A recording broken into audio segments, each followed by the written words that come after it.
ओम नमो नारायण। नमस्कार दोस्तों, आप सभी का मेरे चैनल में हार्दिक स्वागत है। दोस्तों, आज हम जानेंगे सटतिला एकादशी व्रत का पारण कब और कैसे करें।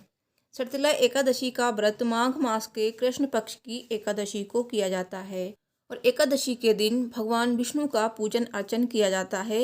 एकादशी तिथि भगवान विष्णु को समर्पित होती है। इस दिन भगवान विष्णु की पूजा के अलावा 6 तरीके से तिल का प्रयोग करना अत्यंत शुभ माना जाता है। धार्मिक मान्यता ये भी है कि इस व्रत को रखने से व्यक्ति को कन्यादान, हजारों सालों की तपस्या और स्वर्ण दान के समान पुण्य की प्राप्ति होती है। तो दोस्तों, आइए जानते हैं कि सटतिला एकादशी पे पारण कैसे करना चाहिए। तो जिन लोगों ने व्रत किया है तो वो लोग जान लें एकादशी व्रत का पारण कब और कैसे करना चाहिए।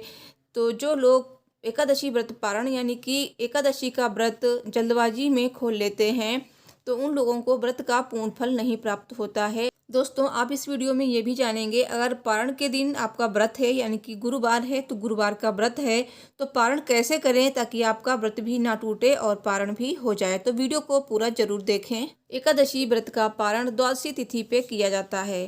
दोस्तों, सबसे पहले ये जानिए कि कौन सी एकादशी का व्रत करना चाहिए। तो जो उदया तिथि की एकादशी होती है यानी कि द्वादशी तिथि से लगी हुई एकादशी, उसी एकादशी का व्रत करना महत्वपूर्ण माना जाता है। दोस्तों, एकादशी तिथि कब से कब तक रहेगी तो ये मैंने अपनी पिछली वीडियो में बताया है, लेकिन इस वीडियो में भी मैं आपको बता दूं। एकादशी तिथि शुरू हुई है 17 जनवरी 2023 मंगलवार को शाम 6:05 पर और समाप्त होगी 18 जनवरी बुधवार शाम 4:03 पर। तो 18 जनवरी को ही व्रत किया गया है क्योंकि उदया तिथि में ही व्रत करना महत्वपूर्ण होता है। तो एकादशी व्रत का पारण किया जाएगा 19 जनवरी को। तो पारण का क्या मुहूर्त रहेगा और क्या खाकर पारण करना चाहिए ये भी आप जानेंगे इस वीडियो में। दोस्तों, आगे की वीडियो शुरू करने से पहले आप सभी से रिक्वेस्ट है, अगर आपने अभी तक मेरे चैनल को सब्सक्राइब नहीं किया है तो प्लीज़ सब्सक्राइब कर दीजिए। साथ ही कमेंट बॉक्स में जय श्री हरि विष्णु जी अवश्य लिखिए और वीडियो को लाइक करना बिल्कुल ना भूलें। दोस्तों, एकादशी का पारण बहुत ही ज़्यादा महत्वपूर्ण होता है और पारण के साथ ही ये व्रत पूर्ण होता है और सभी व्रतों में सबसे कठिन व्रत होता है एकादशी का। तो अगर आपने एकादशी का व्रत किया है तो व्रत पारण के नियमों को जानना बहुत जरूरी है। दोस्तों, एकादशी व्रत का पारण द्वादशी तिथि में ही करना चाहिए और कभी भी जल्दबाजी नहीं करनी चाहिए। तो एकादशी व्रत का पारण द्वादशी तिथि पे किया जाता है और सूर्योदय के बाद ही किया जाता है।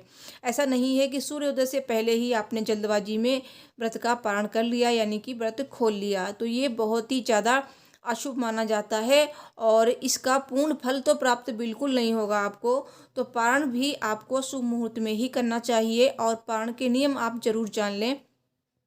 दोस्तों, एकादशी व्रत का पारण कभी भी हरिवासर में नहीं करना चाहिए। हरिवासर में जो लोग एकादशी व्रत का पारण करते हैं तो उन्हें पाप लगता है।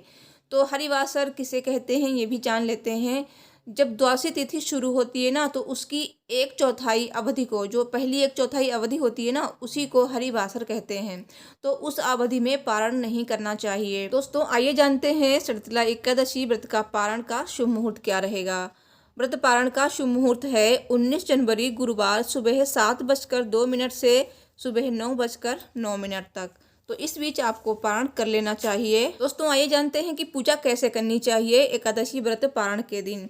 एकादशी पे जैसे आपने पूजा की है ना, उसी तरह से आपको एकादशी व्रत पारण के दिन भी पूजा करनी चाहिए। सुबह ब्रह्म मुहूर्त में उठिए, स्नान आदि करके साफ वस्त्र धारण कीजिए, फिर भगवान विष्णु और भगवान कृष्ण जी की मूर्ति या प्रतिमा को आप स्नान कराएं। अगर मूर्ति है तो स्नान कराएं और उसके बाद धूप दीप दिखाकर पूजा अर्चना करें, फल फूल अर्पित करें। पूजा के दौरान भगवान विष्णु के मंत्रों का जाप कर सकते हैं, विष्णु सहस्रनाम का पाठ कर सकते हैं और इस तरह से पूजा अपनी करें। धूप दीप से भगवान विष्णु की पूजा करें, आरती करें।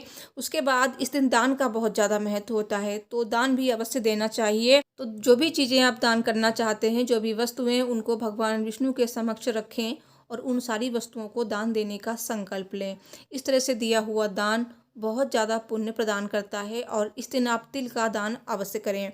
गुड़ का दान कर सकते हैं, चने की दाल और जूते चप्पल का भी दान कर सकते हैं और एक कलश में जल भरकर भी आप दान कर सकते हैं। तो कलश में जल भरें, उसमें थोड़े से तिल अवश्य डाल लें, चाहे तो आप सुपारी भी डाल सकते हैं इसमें। उसके बाद इस कलश को यानी कि घड़े को, मिट्टी का घड़ा होना चाहिए, इसको भी आप दान कर सकते हैं। दोस्तों इस तरह से दान करें। आप इस दिन अन्नदान, वस्त्र दान या फिर आप पैसे रुपयों का दान भी कर सकते हैं, ज़रूरतमंदों को कर सकते हैं, या फिर आप ब्राह्मणों को दान कर सकते हैं। तो जैसी भी आपकी सामर्थ्य है उस तरह से आप दान करें। उसके बाद आप पारण के लिए शुद्ध सात्विक भोजन बनाएं। भोजन में आपको लहसुन प्याज का प्रयोग बिल्कुल नहीं करना चाहिए। तो ये भोजन आप ब्राह्मणों को कराएं, और ब्राह्मणों को भोजन कराने के लिए आप ब्राह्मणों को अपने घर पहले ही आमंत्रित कर लें। एक ब्राह्मण हो या फिर दो, जैसी भी आपकी सामर्थ्य है उस तरह से ब्राह्मणों को बुलाकर भोजन कराकर उन्हें दान दक्षिणा देकर विदा करें। इस तरह से पारण हो जाएगा ना, उसके बाद आप कुछ भी खा सकते हैं। तो सबसे पहले आपको क्या खाना है वो मैं आपको बताती हूँ, क्योंकि पारण में कुछ ऐसी चीज़ें हैं जिन्हें खाकर अगर आप अपने व्रत का पारण करेंगे तो इससे भगवान विष्णु प्रसन्न होते हैं और देवता भी प्रसन्न होते हैं और आपका व्रत भी पूर्ण माना जाता है।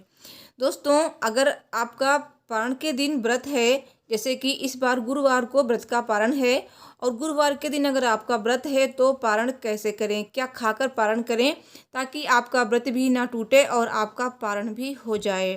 दोस्तों इस दिन आप अपने व्रत का पारण तुलसी पत्र अपने मुख में रखकर भी कर सकते हैं, क्योंकि तुलसी पत्र भगवान विष्णु को अत्यधिक प्रिय हैं। तुलसी माता की पूजा के बिना भगवान विष्णु की पूजा अधूरी है। तो तुलसी पत्र अपने मुख में रख लीजिए, फिर आप कुछ भी खा सकते हैं। तो इस तरह से भी पारण किया जाता है। दोस्तों एकादशी व्रत का पारण आप चावल खाकर भी कर सकते हैं।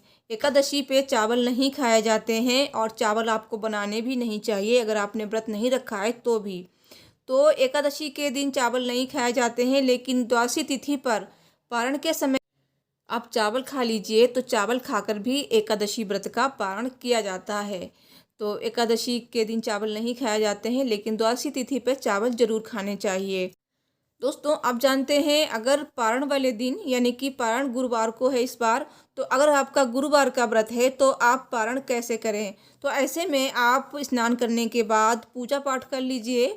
उसके बाद आप थोड़ा सा आंवला खा लीजिए। तो आंवला खाकर अगर आप अपने व्रत का पारण करेंगे तो आपका व्रत भी नहीं टूटेगा और एकादशी व्रत का पारण भी हो जाएगा। दोस्तों देसी घी यानी कि गाय का शुद्ध देसी घी बहुत ही ज़्यादा पवित्र होता है और बहुत ही ज़्यादा शुभ माना जाता है। तो थोड़ा सा देसी घी अपने मुख में रख लीजिए, तो इससे भी पारण किया जाता है। तो इसके बाद आप कुछ भी खा सकते हैं। तो इस तरह से पारण करके भी आप अपना व्रत पूर्ण कर सकते हैं। दोस्तों इस दिन आपको लहसुन प्याज, मांस, मदिरा या फिर मसूर की दाल और मूली, बैंगन इन सब का सेवन नहीं करना चाहिए। और अगर आप इन सब का सेवन करते हैं ना, तो ये सारी चीज़ें तामसिक हैं। तो आपका व्रत पूरा तो हो गया है, लेकिन उसी दिन आपने पारण किया है, तो पारण के दिन भी इन सारी चीज़ों को खाने की मनाही होती है। तो इस दिन आपको बिल्कुल नहीं खाना है, आप नेक्स्ट डे खा सकते हैं। तो दोस्तों अगर आपको मेरी ये वीडियो पसंद आई है तो प्लीज़ वीडियो को लाइक कर दीजिए, शेयर कीजिए और चैनल को सब्सक्राइब करके कमेंट बॉक्स में जय श्री हरि विष्णु जी अवश्य लिखिए। भगवान विष्णु आपकी मनोकामनाएं शीघ्र ही पूरी करेंगे। तो मैं मिलती हूँ नेक्स्ट वीडियो में। Thanks for watching. हर हर महादेव। जय माता दी।